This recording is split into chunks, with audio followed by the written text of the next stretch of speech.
Hello everyone, this is Hina and welcome back to my channel. In today's video, we are going to discuss about judicial separation. Provisions related to judicial separation is given under section 10 of Hindu Marriage Act 1955.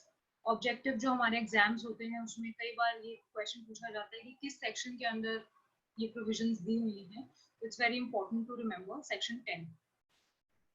Hindu marriage act में 3 तरीके के marital release के बारे में दिया है. Section 9 में, section 10 में और सेक्शन 13 में. Section 9 restitution of conjugal rights.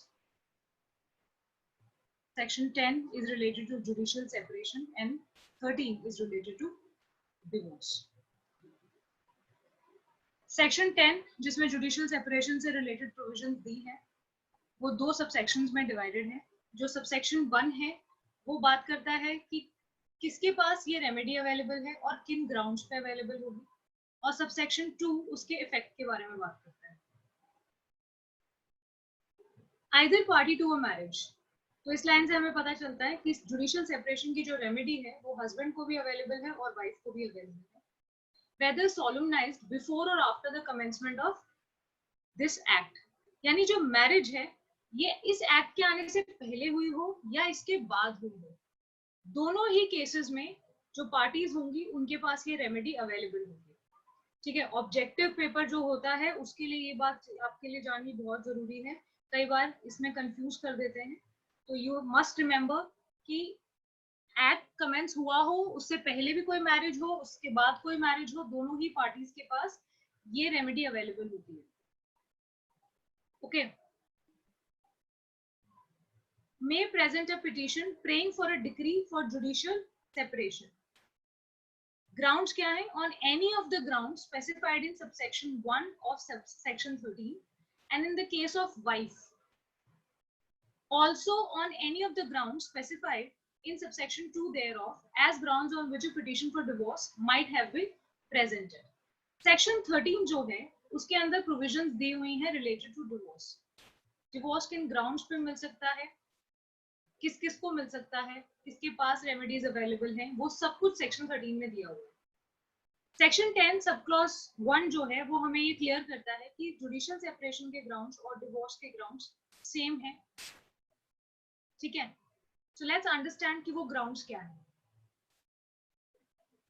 Section 13 subsection 1 में 9 ग्राउंड्स दिए हुए हैं जिन ग्राउंड्स पे आप डिवोर्स के लिए अप्लाई कर सकते हो. And by the language of section 10 हमें ये पता चलता है कि इन ही ग्राउंड्स पे जुडिशियल सेपरेशन के लिए भी पिटीशन फाइल की जा सकती है. सेक्शन 13 सब क्लॉज 1 में जो ग्राउंड्स दिए हैं वो वाइफ और हस्बैंड दोनों के पास अवेलेबल हैं. यानी ये जो ग्राउंड्स हैं ये जेंडर बेस्ड नहीं है. ठीक है. ये कॉमन ग्राउंड्स हैं. These are common grounds for both husband and wife. सबसे पहला ग्राउंड है अडल्ट्री. अडल्ट्री की यहाँ जो डेफिनेशन हम लेंगे वो ये है कि कोई भी स्पाउस वेदर हस्बैंड और wife gets involved in any marital extra marital affair, इस तरीके का अगर कोई रिलेशन होता है तो वो अडल्ट्री का ग्राउंड बन जाएगा. तो जो दूसरा पार्टनर है उसके पास ये ग्राउंड अवेलेबल होगा और वो जुडिशियल सेपरेशन के लिए अप्लाई कर सकता है. Next is cruelty. Cruelty is not defined anywhere in the act, और क्रूअल्टी की डेफिनेशन काफी वाइड है और सब्जेक्टिव है. Cruelty depends from person to person, place to place, situation to situation. Next is desertion. Desertion में एक time period हमें याद रखना बहुत जरूरी है, 2 years. अगर चाहे हस्बैंड या वाइफ अगर उन्होंने अपने पार्टनर को डिजर्ट कर दिया है for a continuous period of 2 years, ठीक है, तो जो दूसरा स्पाउस होगा उसके पास ग्राउंड आ जाएगा to apply for judicial separation. Next is conversion. Hindu marriage act के अंदर जो शादियां होती हैं वो 2 हिंदूज के बीच में होती है. इसीलिए अगर कोई भी पार्टनर है, जो हस्बैंड हो चाहे वाइफ हो, अगर वो अपना रिलीजन हिंदुइज्म छोड़कर कोई और रिलीजन अडॉप्ट कर ले तो जो दूसरा पार्टनर होगा उसके पास ग्राउंड आ जाएगा to apply for judicial separation. Next is unsound mind. Unsound mind में यहाँ पे उस तरीके की मेंटल इलनेस के बारे में बात की जाती है जो कि इनक्योरेबल नेचर की होती है और जो जिसको भी वो डिजीज है उसको वो अनफिट करती हैं फॉर अ मैरिज. उन डिजीजेस को अनसाउंड माइंड की कैटेगरी में डाला जाता है और जो दूसरा पार्टनर है वो जुडिशियल सेपरेशन के लिए अप्लाई कर सकता है. Next is leprosy. Same with leprosy, incurable form of leprosy is mostly considered to be a ground of judicial separation. Then venereal disease. Next, renunciation of world. ठीक है, अगर आपका जो स्पाउस है उन्होंने संन्यास ले लिया है, तो जो दूसरा पार्टनर है उनके पास राइट आ जाएगी कि वो जुडिशियल सेपरेशन के लिए अप्लाई कर सकते हैं on this ground. And the last is presumed death. यहाँ पे भी एक टाइम पीरियड याद रखना जरूरी है. टाइम पीरियड है 7 years का. अगर आपके पार्टनर के बारे में आपको 7 साल तक आपने कुछ नहीं सुना, आपको उनके वेयर अबाउट्स के बारे में कुछ नहीं पता, तो प्रिज्यूम डेथ मानी जा सकती है. यानी उनकी जो डेथ है उसको प्रिज्यूम कर लिया जाएगा कि 7 साल तक उनके बारे में ना सुना ना उन्हें देखा, एनीबडी, उनकी जो फैमिली है, फ्रेंड्स है, किसी ने उनके बारे में कुछ नहीं सुना. तो अगर कंटिन्यूस 7 years तक ऐसा होता है तो उनकी जो डेथ है वो प्रिज्यूम कर ली जाएगी, और जो पार्टनर होगा वो जुडिशियल सेपरेशन के लिए अप्लाई कर सकता है अंडर सेक्शन 10. तो ये जो ग्राउंड्स हैं ये कॉमन ग्राउंड्स हैं for both husband and wife, which is same for judicial separation also and for divorce also. Now these three grounds are specifically available to wife only. ठीक है.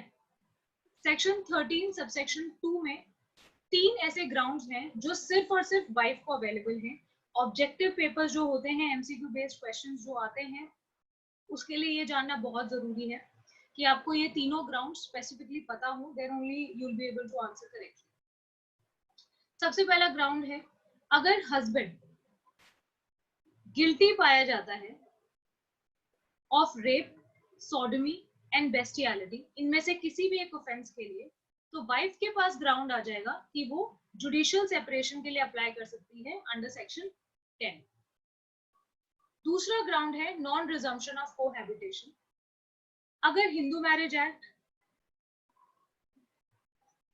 हामा, Hindu adoption and maintenance act में, या फिर 125 section CrPC के अंदर wife को maintenance मिली हुई है और 1 साल से ज्यादा का वक्त हो गया है और वाइफ और हस्बैंड के बीच में कोई कोहैबिटेशन नहीं हुई, तो वाइफ के पास ग्राउंड आ जाएगा कि वो जुडिशियल सेपरेशन के लिए अप्लाई कर सकती है under section 10. Last is option of puberty. अगर किसी फीमेल की शादी 15 साल की उम्र से पहले हो जाए, तो 15 years की जब वो उनकी एज अटेन हो जाती है, तो 15 से लेकर 18 तक उनके पास जो टाइम पीरियड है, इसमें वो अपनी मैरिज को रेपुडिएट करा सकती है. ठीक है, चाहे वो शादी कॉन्सुमेटेड हो या ना हो, इससे कोई फर्क नहीं पड़ता. तो ये 3 ग्राउंड्स जो हैं वो सिर्फ वाइफ को अवेलेबल हैं. इससे पहले जो हमने ग्राउंड्स किए थे वो कॉमन ग्राउंड्स थे available to both husband and wife, but these 3 grounds are specifically available to wife given under section 13 subsection 2. अब देखते हैं इफेक्ट ऑफ जुडिशियल सेपरेशन. यानी कि जब कोई भी पार्टी कोर्ट में पिटीशन डालती है, डिस्ट्रिक्ट कोर्ट में पिटीशन डालती है फॉर जुडिशियल सेपरेशन, और कोर्ट उस एप्लीकेशन को ग्रांट कर देती है, यानी जुडिशियल सेपरेशन एक्सेप्ट कर लेती है और अलाउ कर देती है, तो उसका इफेक्ट क्या होता है. सबसे पहले तो हमें ये जानना है कि जो मैरिज है वो डिसॉल्व नहीं होती. It's not dissolve. Marriage dissolve होती है डिवोर्स से. जुडिशियल सेपरेशन की अगर डिग्री पास हुई है तो वो डिसोल्यूशन ऑफ मैरिज में रिजल्ट नहीं करेगी. ठीक है. सेकंड, जैसे ही डिग्री पास हो जाएगी, हस्बैंड और वाइफ जो हैं they are not bound to live together. यानी उनके ऊपर इस तरीके की कोई लीगल ऑब्लिगेशन नहीं है कि उनको अब साथ रहना पड़ेगा, वो अलग अलग रह सकते हैं. तीसरी और बहुत जरूरी और एग्जामिनेशन पॉइंट ऑफ व्यू से बहुत इंपॉर्टेंट है, if either parties remarriage during the period of judicial separation, that will be considered as bigamy. Okay, हमने सबसे पहले क्या पढ़ा था कि जो मैरिज है वो डिसॉल्व नहीं होती, मैरिज सस्पेंडेड होती है, डिसॉल्व नहीं होती है. तो अगर उस दौरान जब जुडिशियल सेपरेशन चल रहा है, हस्बैंड या वाइफ में से कोई दोबारा शादी कर लेता है, तो वो जो रीमैरिज है वो बाइगमी कंसीडर की जाएगी, and the spouse, however it is, चाहे हस्बैंड हो चाहे वाइफ हो, can be punished for bigamy. ठीक है. डिवोर्स के बाद अगर आप रीमैरी करते हो दैट इज नॉट बाइगमी, लेकिन जुडिशियल सेपरेशन के दौरान अगर आप रीमैरी करते हो तो that is bigamy. In judicial separation, the active marital life between spouses is suspended. So there, it's a mere suspension of marital life. The marriage is not dissolved altogether. So judicial separation में there is just suspension of marital life. The marriage is very much intact. Last, if parties decide to cohabit again, they do not have to undergo ceremony of marriage. अगर वो judicial separation के बाद उनको लगता है कि नहीं हमें साथ में ही रहना है और हमें divorce नहीं चाहिए, तो उन्हें दोबारा शादी करने की जरूरत नहीं है, क्योंकि उनकी जो मैरिज थी वो तो कभी डिसॉल्व हुई नहीं थी, वो सिर्फ जो मैरिटल लाइफ थी वो सस्पेंड हुई थी फॉर द टाइम। ठीक है, so this is the effect of judicial separation. That's all related to judicial separation. For more such videos, please subscribe to my channel and thank you so much for watching.